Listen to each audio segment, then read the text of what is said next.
Hey there, welcome back to Badass Messaging. We're still in Module 5, which is all about product messaging.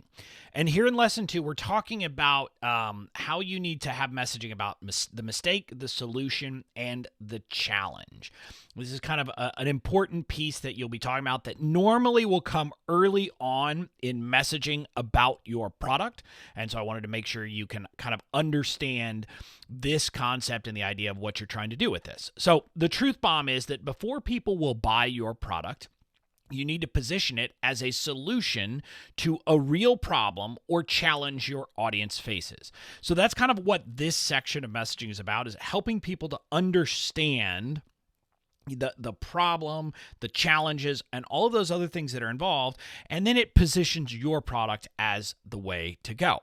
Now, what I want to tell you is what we're talking about here are things that when you get to writing your sales page, you'll include this on your sales page, but it's also messaging you would use in anywhere else that you're talking about your product. You could do it in live videos. You could do it in recorded videos. You could do it in all kinds of different ways.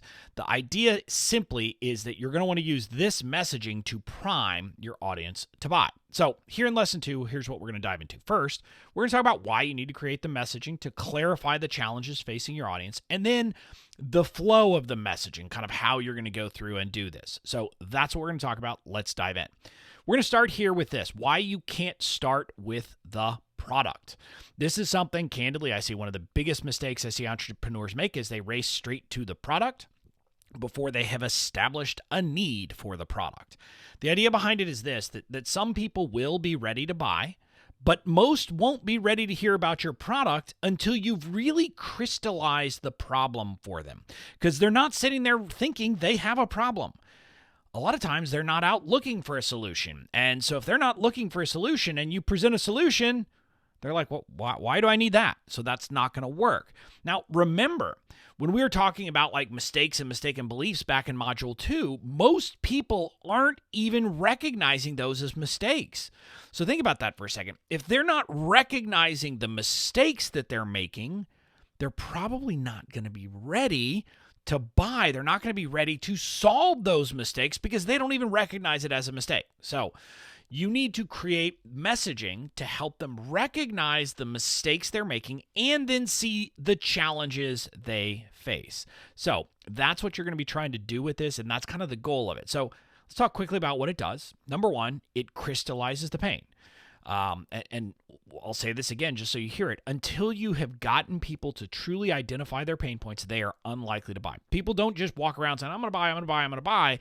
They have to recognize their pain point. Now, some of the people in your audience will recognize it, and some of the people will be ready to buy. One of the mistakes, though, that I see a lot of people make is if that's your personality as an entrepreneur, you think everyone else is. What I mean by that, I don't often need someone to do this, because when I get to, when I hear about something, I'm like, yeah, I want it, and I just buy it.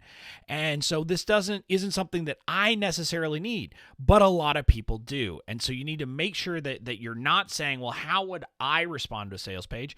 You're writing a sales page or creating your messaging for a product for all kinds of different personalities, and recognize that a lot of people will not yet have in their mind exactly what the problem is. So you have to do that. So that's the first thing that this does, is it really crystallizes that pain point. Now, the next thing it does is it builds trust, because when you're able to kind of express the pain points, that positions you as someone who clearly knows. And I'll say this over and over again. When you're able to describe what your people are struggling with, that fact alone, they'll say, man, this person really gets me. And the fact that you get them establishes that you're an authority, and they will naturally think, well, if they know the problem and if they can explain the problem better than I can, they probably know how to solve it. So it's doing that, and they're not thinking that consciously most of the time, but kind of subconsciously, that's what's happening when you describe the pain points, the frustrations, the challenges in a wonderful way that truly captures it. So that's the other thing you're trying to do here. Now, the ultimate result is that people are primed to buy your product, assuming it's right for them. This isn't about getting people who aren't ready to buy or who shouldn't buy to buy. It's about really helping the people for whom your product is right make the decision that it is right for them. So that's what you're going to do. That's what ultimately happens for this. Now, I want you to recognize we're talking about pain points and we're talking about those things, I don't want you to think that this is about, being mean to people and making people feel bad. That's not what you're doing. What you're doing is crystallizing what's already happening so that they can recognize it. So that's what you're going to be doing. So that's the why. Now let's talk about the flow of this messaging. And again, I want to be clear. You would use this on a sales page, but you would also use it if you're doing videos. You could use it in a launch vehicle if you're doing it. You could use it in email copy. You could use this a lot of different places. But what you're doing here is creating this messaging flow generally. And you're actually going to use a very common messaging pattern here. So this is not something that you're simply going to use here. I want you to think about this messaging pattern more generally. It's this: problem, solution, problem. In other words, you introduce a problem or you kind of crystallize a problem, and then you introduce the solution. You tell people, here's the solution to that problem, but that solution generally will bring new sets of problems. And that's the reality of life. And so that's kind of the flow you're going to do. You're going to crystallize the problem, the pain point, the frustration they are in currently, and the mistake they're making right now, and what that big belief is. Then you're going to offer a solution, but then you'll introduce why there's a problem, kind of a further challenge with that solution. So this is the flow: problem, solution, problem. And I'm going to talk about it in a bit more depth here in a second. And again, I want you to get, this is a common messaging flow because it's powerful. Use it if it fits your situation. So when you're thinking about messaging, the problem, solution, problem is a way to go. So in this particular context, there are three parts to this messaging. The first is to introduce the pain and mistakes, or crystallize it. What you're doing here is describing their pain points and identifying the mistake they're making. So the mistake here, again, should be one of those ones you identified way back in Module 2, and it's which one really fits with this product, with this particular thing that you're offering. What is like one of the big mistakes that people are making? You're really going to want to crystallize that, and that's the first part. In a lot of ways, this will often be the longest part of this messaging. I'm going to use the example of the sales page we had for our virtual event in 2020. So BOM Live 2020. I'm going to use kind of the flow of that, and I'm going to show you. I'm not going to show you the whole thing, but I'm going to show you kind of how these blocks started. And the pain and mistakes were after kind of the initial top, what's called the hero section of that sales page. We used 3 different blocks to really crystallize that. So here's how we did it. The first one, you just look at the headline.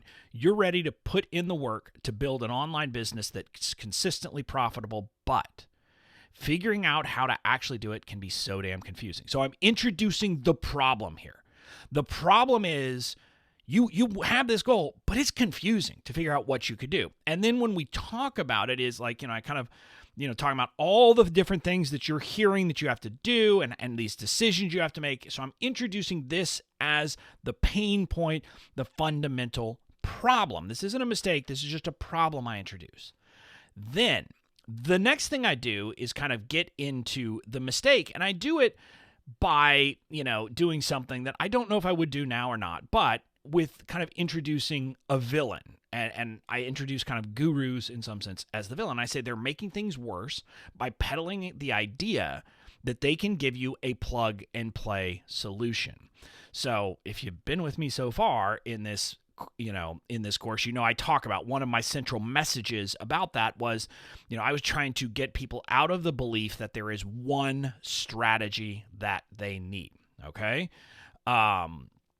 That's what I'm trying to introduce here, is that in some ways, the things that you're hearing in the online space are contributing to this belief that there is one way. There is one thing you need. There is kind of, you're just missing one piece. And I'm diffusing that, and I'm introducing that as the problem and showing that it's not, and I'm kind of doing some of the work here of making the case. You see, for example, the reality is there isn't one thing that makes your favorite guru successful. I mean, do you really think that all you need to replicate my success is to learn how to write emails like mine? Because I'm known for email. So I introduce that as saying, look, in almost sense, it's a rhetorical question, but also a counterexample of myself. I'm saying, look, do you really think email is the only thing I need? No, of course not. And so I'm kind of introducing that and making the case. So that's what I'm doing here, introducing the mistake. And then further point, I said this was the next block. The challenge isn't learning marketing tactics. It's recognizing when to use the tactics you already know. So I'm starting to say, here's the problem. And again, really crystallizing and saying what you need is a solution that's going to help you figure out what to do with what you already know. I haven't introduced the solution, but I'm introducing this as the final piece of the problem. So those three sections were kind of the pain and mistakes. Then after that, I introduce the solution. And the solution is not your product, okay? You're not introducing your product. You're introducing kind of a generic explanation of what they need to be doing. So in my case, we've kind of already talked about that, and I'll show you how I did it. But the shift was away from strategies into a framework. We talked about that earlier in this course. Well, here's what I did. A marketing framework lets you put it all together.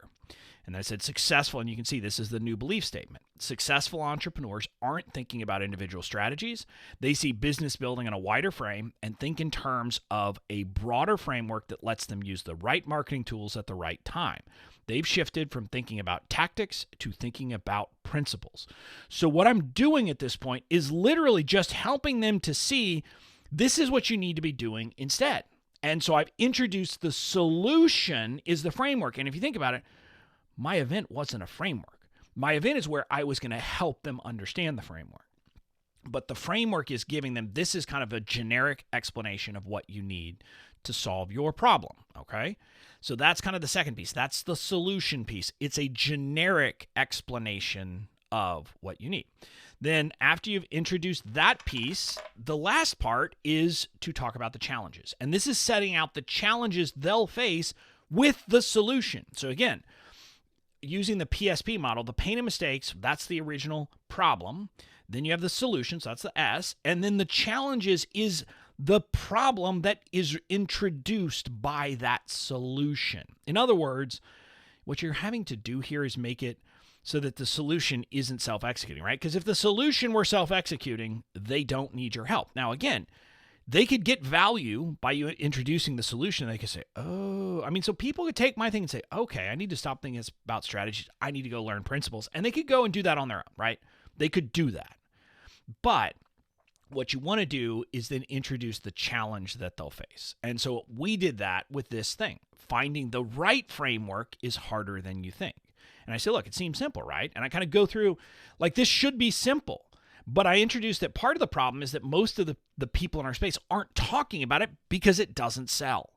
And so finding someone who is going to help you with this is going to be hard. And I say, look, it's not their fault. Most people want quick fixes. And so I'm literally introducing this next level problem. And part of what I'm doing here is introducing a problem with people finding the right solution.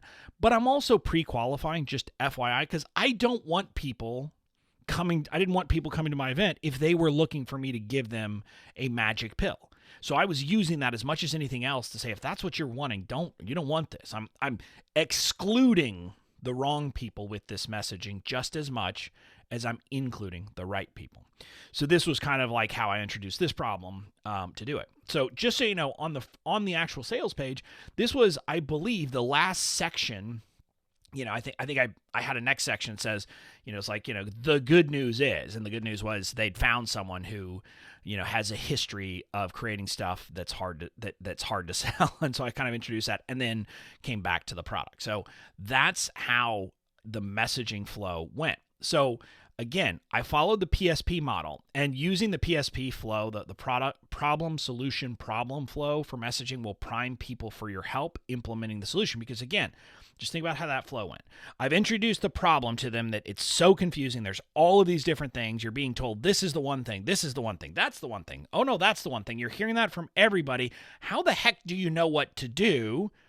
Then I introduced the idea that what you need is a framework that helps you decide what tactic to apply, what strategy to apply at any given time. But those are hard to find because most people don't want to do it. And then I said, but I do. And then I kind of introduce it. So if they're with me at that point to in the flow of the messaging, and if they've come along that time, they're primed for my product. Now, again, it's not going to make people who aren't the right people buy. It's going to make people who are following or saying yes and nodding their head with what I'm saying decide that this product is right for them. So that's the flow. That's the flow of this part of your messaging about your product. So take the big kind of takeaway is that you need to take the time to dig into the frustrations, pain points, and challenges that your audience will face before really introducing your product or service. Now, sometimes you'll have a kind of a just brief thing up at the top. And like on our sales page here, we had like, here's the event, but there wasn't a lot about the event. We went into these pain points before we really described what the event was and what we were talking about, because I had to introduce the thing. If I had simply said, I'm going to teach you a marketing framework, people are like, why do I need that? And what's a framework? So I had to do this work in advance to help them understand the problem and understand the pain points and understand their challenges so they really would see what I was offering as a good solution. So that's what you want to do. So the kind of, call to action here is to identify the pain point, solution, and challenges for your products and have those ready because you're going to need them for each one of your products. And you can take a crack at creating this messaging and just see how you would go through this flow for your different products. So that's it for this lesson. In the next lesson, you'll discover how to create the inspirational messaging for your products, because you don't want to be a downer all the time. You're not going to just say, here's the problem. No. I mean, you have to help them see what the heaven is. And so we're going to help them see the heaven with some inspirational messaging. So I'll see you in the next lesson.